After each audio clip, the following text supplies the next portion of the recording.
kantu ka Yozefu Ndagijimana kubera iki se Yozefu Ndagijimana Padiri Philippe y'ikinyarwanda kuko yari yabaye umunyarwanda wigeze na ahindura nyine bene gihugu umunyarwanda ngo bitamumwita Ndagijimana Yozefu uramubona kwa Yozefu ifoto ye n'iteka yitwa Ndagijimana Yozefu ahubwo ngize amatsiko yo kuhanyura rwose ngize amatsiko yo kunyura hariya ngo ndori ifoto irahari cyakiri munsi n'ubundi ni igituro cye igituro cye n'iki kirimo indani iruhande rwa kiliziya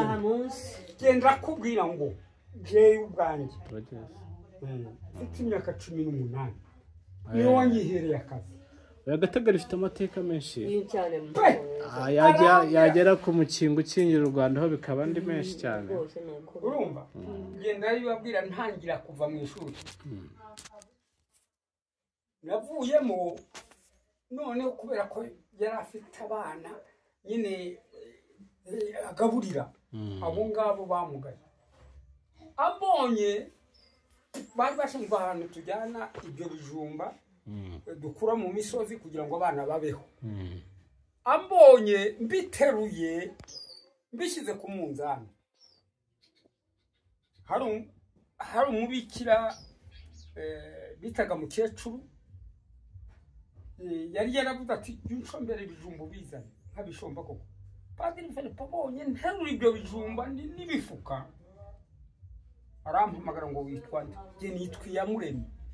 none kubera ko yari yaravuye iwabo hitwi iwaremye mu Bubiligi ati witwa nde nitwa Iyamuremye rekeraho ibyo bijumba shyiraho ngaho urumva ubwo ndakubwira amateka jewe nahagaze ya Yozefu Ndagijimana Philippe arangije arambwira ati ntuzongere gusubira muri iriya soko ngwino yarafashaga abakene n'iki ati ngwino ugihe nomero abamufasha urumva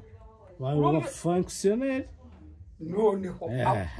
urumva rya jambo twanavuze ngo yabaye imbera byombi impande zombi nta n'umwe yigeze abangamira none arangije rero ampa nk'abasekirite bubu kuvuga ngo urashaka nde ati ndashaka Padiri Philippe nari mfite amazina yabo yari yarayanditse ku rundi avuga ati abo yafashaga yari yarabanditse ati byubaha inomero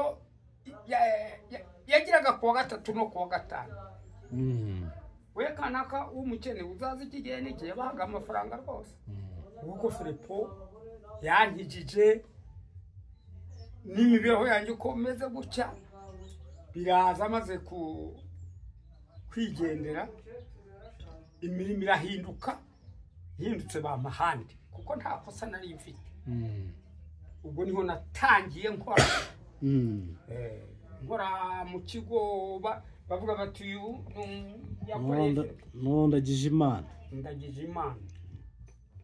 Yozefu